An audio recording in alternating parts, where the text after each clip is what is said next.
Hello दोस्तों। Horror रात्रि में आपका स्वागत है। कहानी शुरू करने से पहले अगर आप चैनल पर पहली बार आ रहे हैं तो प्लीज चैनल को सब्सक्राइब जरूर करें। तो चलिए बढ़ते हैं अब कहानी की तरफ। बात बहुत साल पहले की है, जब मैं एक रबर फैक्ट्री में काम किया करता था। फैक्ट्री में काम करते हुए मुझे करीब 4 साल हो चुके थे। मेरी सैलरी काफी कम थी और कोई दूसरी जगह मुझे नौकरी भी नहीं मिल रही थी। मैं हमेशा एक बेहतर नौकरी की तलाश में रहता और एक दिन मुझे एक कॉल आया। उधर से किसी ने कहा, नौकरी करोगे? तो मैंने भी कहा, हाँ जरूर। तो फिर से आवाज आई, जल्दी औरंगाबाद आ जाओ, मैं तुम्हारी नौकरी का इंतजाम कर दूंगा। मैं अभी बंगाल में रहता हूँ और अब मुझे नौकरी के लिए औरंगाबाद बिहार जाना था। मैंने ट्रेन की टिकट बुक कराई और मुझे वेटिंग टिकट मिल भी गई। अब मैं अपने रूम पर अपना सामान पैक करने लगा और इसलिए मैंने फैक्ट्री से छुट्टी भी ले ली थी, क्योंकि नौकरी को मैं छोड़ नहीं सकता।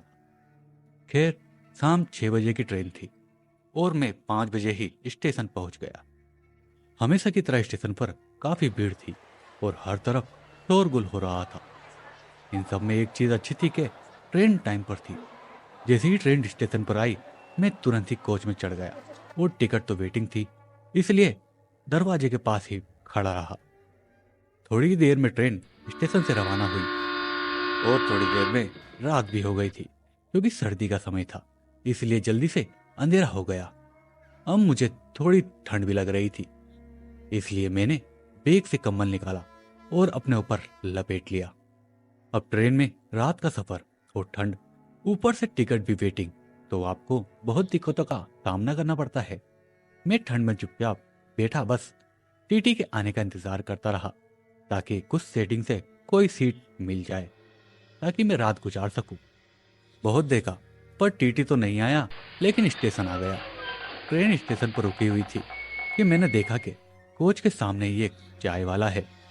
तो मैं तुरंत ही ट्रेन से नीचे उतर गया और चाय वाले से जाके कहा, भैया एक कप चाय देना, जरा अदरक वाली मिल जाए तो मजा आ जाए। दुकान वाले ने मुझे जल्द ही चाय बनाकर दे दी। चाय पीते ही मुझे गर्मी का एहसास होने लगा। तभी मैंने स्टेशन पर गौर किया तो देखा, चारों तरफ सन्नाटा ही सन्नाटा था। ट्रेन भी काफी देर तक रुकी हुई थी, शायद सिग्नल का कोई प्रॉब्लम होगा। मुझे अब जोर से टॉयलेट आ रहा था, तो मैंने सोचा स्टेशन की साइड में बनी रेलिंग पर ही कर लेता हूँ। वैसे भी स्टेशन पर कोई नहीं है। तो मैं रेलिंग के पास चला गया और टॉयलेट करने लगा। टॉयलेट करते हुए मुझे एकदम से ठंड लगने लगी। मैं खड़ा खड़ा वो सोच रहा था कि अभी तो गर्मी लग रही थी और अब अचानक ही ठंड कैसे लगने लगी। पर मैंने कुछ ज्यादा सोचा नहीं और तसल्ली से टॉयलेट करने लगा। तभी अचानक ही ट्रेन के हॉर्न की आवाज सुनाई दी और मैं ट्रेन की तरफ जाने को मुड़ा ही था कि तभी ऐसा लगा कि किसी ने मेरे कंधे पर हाथ रखा। मैंने तुरंत ही पीछे मुड़कर देखा तो, लेकिन वहां कोई भी नहीं था। मैंने चारों तरफ नजर घुमा गई, मगर कोई भी नजर नहीं आया। मैं जल्दी से भागकर ट्रेन में चढ़ गया। ट्रेन स्टेशन से जा रही थी, तभी मैंने देखा कि जहां वो चाय वाला खड़ा था, अब वो मुझे देखकर मुस्कुरा रहा था। मैं भी थोड़ा हंसा, लेकिन वो चाय वाला कुछ अजीब ही तरह से मुझे देखकर हंस रहा था। मैं कुछ समझ पाता इससे पहले ही ट्रेन ने अपनी स्पीड पकड़ ली। मैं हैरान होकर फिर से गेट पर खड़ा हो गया और टीटी के आने का इंतजार करने लगा। थोड़ी देर बाद ट्रेन में आवाज आई, चाय चाय। मैंने चाय वाले को देखा तो हैरान हो गया। ये वही चाय वाला था जो स्टेशन पर था। फिर मैंने सोचा, शायद ये अंधेरे की वजह से है। मैंने उसे चाय वाले को शायद अच्छी तरीके से देखा ना हो और ये चाय वाला कोई और होगा। लेकिन तभी मैंने देखा वो चाय वाला मुझे ही घूर रहा है। तभी वो मेरे पास आकर खड़ा हो गया और मुझसे धीरे से बोला, तुम्हें वहां पेशाब नहीं करना चाहिए था। और इतना बोलते ही मेरी आंखों के सामने ही वो चाय वाला चलती ट्रेन से नीचे कूद गया। मैं अपनी आंखों पर यकीन नहीं कर पा रहा था। अब मुझे ठंड नहीं बल्कि डर लग रहा था। मैं डर के मारे कंबल के अंदर दुबक कर नीचे बैठ गया। आधी रात हो चुकी थी। मैं बैठा बैठा ही सो गया था। तभी मुझे किसी ने उठाया, अरे सुनो भाई। मैं अचानक से उठा और तभी मैंने देखा कि मेरे सामने टीटी खड़ा है और उसने कहा, टिकट दिखाओ। मैंने उसने अपना वेटिंग टिकट दिखाया और फिर मैंने उससे कोई सीट खाली हो जो मुझे मिल जाए इस बारे में पूछा। लेकिन उसने मुझे जो कहा उसकी उम्मीद मुझे नहीं थी। टीटी ने मेरे टिकट मुझे देखकर कहा, तुम्हें वहां पेशाब नहीं करना चाहिए था, अब तुम्हें इसका अंजाम भुगतना पड़ेगा। और इतना बोलने के साथ ही वो टीटी चलती ट्रेन से नीचे कूद गया। अब मैं समझ गया था कि मुझसे कोई बड़ी गलती हो गई है। आधी रात बीत चुकी थी और मुझे नींद कहाँ आने वाली थी। मैं तो अंदर से पूरा डरा हुआ था और सुबह होने का इंतजार करने लगा। तभी रात के करीब 2 बजे ट्रेन फिर से एक स्टेशन पर रुक गई। इस बार स्टेशन पर काफी चहल पहल थी। ये सब देखकर मैं थोड़ा रिलैक्स फील करने लगा। स्टेशन से कुछ लोग ट्रेन में चढ़े थे और थोड़ी ही देर में ट्रेन फिर से रवाना हो गई। कुछ ही देर में मैंने देखा कि कोच में एक टीटी आ गया है। पहले तो उसे देखकर मैं थोड़ा डर गया, लेकिन जब मैंने देखा कि वो लोगों की टिकट देख रहा है तो मुझे थोड़ी राहत मिली। मैं तुरंत ही टीटी के पास गया और टीटी से बोला, अरे साहब जी, अगर कोई सीट खाली हो तो मुझे बताइए, मेरा टिकट वेटिंग में है। तो टीटी ने मुझसे कहा, एक सीट है, मगर उसके लिए तुम्हें 2 बोगी आगे कोच 7 में जाना होगा। लाओ मैं तुम्हारा टिकट बना देता हूँ। और फिर टीटी ने मुझे कोच 7 में 12 नंबर की सीट दे दी। मैं जल्दी से 2 बोगी आगे चला गया और 12 नंबर की सीट पर जाकर बैठ गया। सीट अपर बर्थ वाली थी, पर मुझे इससे कोई फर्क नहीं था क्योंकि मुझे तो बस रात बितानी थी। मैं अपनी बर्थ पर काफी देर तक बैठा रहा और फिर जो मेरे साथ घटा उसके बारे में ही सोच रहा था। तभी मैंने देखा मेरे सामने वाली बर्थ पर एक बूढ़ा आदमी सोया हुआ है। थोड़ी देर बैठे रहने के बाद मैंने घड़ी में समय देखा तो रात के करीब 3 बजे थे। अभी भी मुझे करीब सुबह होने के लिए 2 घंटे बिताने थे। अब मुझे नींद आ रही थी और मैं कंबल ओढ़कर अपनी सीट पर सोने लगा और थोड़ी ही देर में मुझे नींद आ गई। ट्रेन अपनी रफ्तार से दौड़ रही थी। मुझे सोए थोड़ी ही देर हुई थी, तभी मैंने मेरे सामने वाली सीट पर सोए बूढ़े आदमी ने मुझसे कहा, अरे बेटा, जरा मेरी मदद तो करो। उनको शायद उतरना था। मैंने उन्हें नीचे उतारने में मदद की और वो ट्रेन के बाथरूम की तरफ जाने लगे। करीब आधा घंटा बीत चुका था, मगर वो बूढ़ा आदमी अभी तक वापस नहीं आया था। फिर मैं खुद ही उसे देखने के लिए बाथरूम की तरफ जाने लगा। वहां जाके मैंने देखा वो बूढ़ा आदमी गेट के पास चुपचाप खड़ा है। मैंने उससे कहा, अरे बाबा, क्या हुआ, आप यहाँ क्यों खड़े हो? मेरा इतना बोलना था कि तभी उस बूढ़े ने मेरी तरफ घूरते हुए देखा। तभी मेरा गौर किया कि उस बूढ़े का फेस अचानक ही बदलने लगा और देखते ही देखते वो एक शैतान में बदल गया। ये देखकर मैं पूरा ही चौंक गया था। तभी वो शैतान एक डरावनी हंसी हंसने लगा और फिर उसने मुझसे कहा, तुम्हें वहां पेशाब नहीं करना चाहिए था, अब तुम्हें अपनी जान से हाथ धोना पड़ेगा। मैं कुछ बोल पाता इससे पहले इस शैतान ने मुझे ट्रेन से धक्का दे दिया। तभी अचानक मेरी आंख खुल गई और मैंने देखा कि सामने वाली सीट पर अभी भी वो बूढ़ा आदमी सोया हुआ है। और फिर मैंने चैन की सांस ली कि आखिर सिर्फ वो एक सपना था। मैंने घड़ी में समय देखा, सुबह के 5 बजने वाले थे और मेरा स्टेशन भी आने ही वाला था।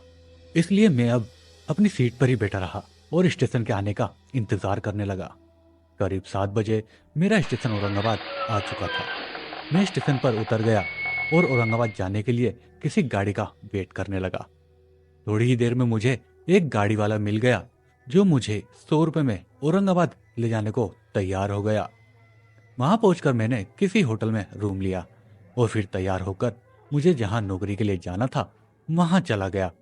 वहां पहुंचकर मैंने एक कंपनी ज्वाइन कर ली और फिर कंपनी वालों ने मुझे वहां एक रहने के लिए क्वार्टर भी दे दिया। अब मैं रोज अपनी ड्यूटी करता और शाम को फिर से अपने क्वार्टर पे आ जाता।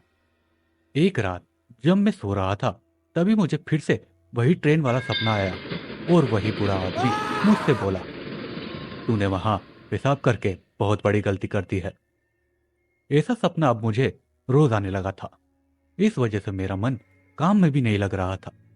तभी एक दिन मेरे साथ काम करने वाले रमेश को मैंने मेरे साथ घटी घटना के बारे में बताया। तभी रमेश ने मुझसे कहा, अविनाश, ये तो बहुत ही डराने वाली बात है। इससे पहले कि तुम्हारे साथ कोई अनहोनी हो जाए, मैं तुम्हें एक तांत्रिक के पास ले चलता हूँ।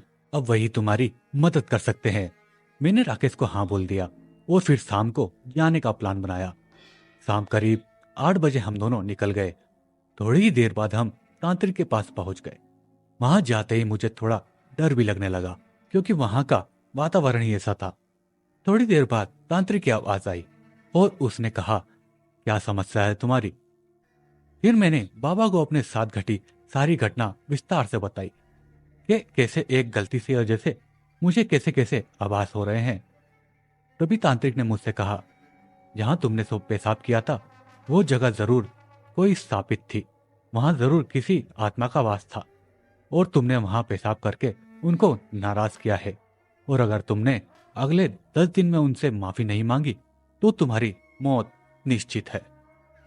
तभी मैंने डरते हुए बाबा से कहा, बाबा, मुझसे अनजाने में गलती हुई है, मुझे बचा लीजिए। बाबा ने कहा, तुम्हें उन आत्माओं को शांत करने के लिए हवन कराना होगा। मैं तुम्हें सामान लिखकर देता हूं, तुम वो लेकर कल रात 11 बजे शमशान भूमि में आ जाना। तभी मैंने डरते हुए पूछा, शमशान में? फिर बाबा ने कहा, हाँ, शमशान में ही तुम्हें ये यज्ञ करवाना होगा, तभी तुम्हें उनसे मुक्ति मिल सकती है। मैंने भी हाँ कर दिया और फिर अगले दिन मैं अपने दोस्त राकेश के साथ यज्ञ का सारा सामान खरीद के ले आया और फिर रात करीब 11 बजे हम लोग शमशान की तरफ निकल गए। मैं बहुत डरा हुआ था। शमशान पहुंचकर मैंने देखा कि वो तांत्रिक पहले से ही वहां मौजूद था। तांत्रिक ने मुझे बैठने के लिए कहा और फिर मेरे चारों तरफ एक गोला बना दिया और फिर उसने कुछ मंत्र पढ़ने लगा। मैं तो बस शमशान के सन्नाटे को महसूस करके ही डर रहा था। तभी मैंने देखा तांत्रिक अपने हाथ में एक इंसानी खोपड़ी को उठा लेता है और फिर उस पर खून गिराने लगता है और मुझे तभी शमशान में अचानक ही रोने की आवाजें आने लगती है। फिर तांत्रिक एक नारियल लेता है और उस पर कुछ मंत्र पढ़कर मुझे दे देता है और उसके बाद तांत्रिक ने जो मुझसे कहा उसे सुनकर तो मेरा खून ही जम चुका था। तांत्रिक ने कहा, ये नारियल तुम्हें ठीक उसी जगह रखकर आना है जहां तुमने पेशाब किया था, और जब तुम ये नारियल रखोगे तब उस आत्मा से माफी जरूर मांगना और फिर नारियल रखकर सीधा वापस चले आना। पीछे मुड़कर बिल्कुल भी मत देखना। चाहे तुम्हें कितनी भी आवाजें सुनाई दे, पीछे मुड़कर नहीं देखना है और ना ही किसी बात का जवाब देना है। और हाँ, वहां तुम रात 12 बजे ही जाना, वो भी अकेले। सच बताऊं तो ये सब सुनकर मुझे बहुत डर लग रहा था, लेकिन मरता क्या ना करता। इसलिए मैं अगले दिन की ट्रेन पकड़कर बंगाल वापस चला गया। पूरे रास्ते मैं चुपचाप ही ट्रेन में नीचे बैठा रहा था और फिर रात करीब 11:30 बजे ट्रेन उसी स्टेशन पर रुकी। मैं जल्दी नीचे उतर गया और उतरते ही मैंने देखा कि वही चाय वाला मुझे देखकर मुस्कुरा रहा था, मानो जैसे उसे सब कुछ पता हो। खैर, इन सब बातों को छोड़कर मेरा ध्यान बस माफी मांगने को था। मैं ठीक 12 बजे उसी जगह चला गया जहां मैंने उस रात को पेशाब किया था। मैंने वहां अपने साथ नारियल को रखकर प्रार्थना करने लगा कि अनजाने में मुझसे जो गलती हुई है उसके लिए मुझे माफ कर दो। अब मैं कभी ऐसा नहीं करूंगा। और फिर नारियल रखकर जैसे ही मैं पीछे वापस जाने को हुआ तो बहुत सारी आत्माओं की आवाजें आने लगी, लेकिन मैं बस आगे ही चलता रहा क्योंकि तांत्रिक ने मुझे पीछे मुड़ने के लिए मना किया था। और इस तरह चलते चलते मैं स्टेशन से बाहर आ गया और फिर उस रात मैंने वहीं पास के लॉज में एक कमरा ले लिया और जैसे तैसे वहीं रात बिताई। सुबह होते ही फिर से ट्रेन पकड़कर औरंगाबाद चला गया और अपनी नौकरी पर जाने लगा। आज उस घटना को करीब 10 साल हो चुके हैं, लेकिन उस रात के बाद मुझे कभी कोई आत्मा या कोई डरावना सपना नहीं आया और आज मैं खुशी खुशी अपने परिवार के साथ रहता हूँ। तो दोस्तों, आज हॉरर रात्रि में इतना ही। कहानी अच्छी लगे तो कमेंट करके जरूर बताएं। तब तक के लिए बाहर किसी अनजान जगह पर पेशाब ना करें, वरना वो आ जाएगा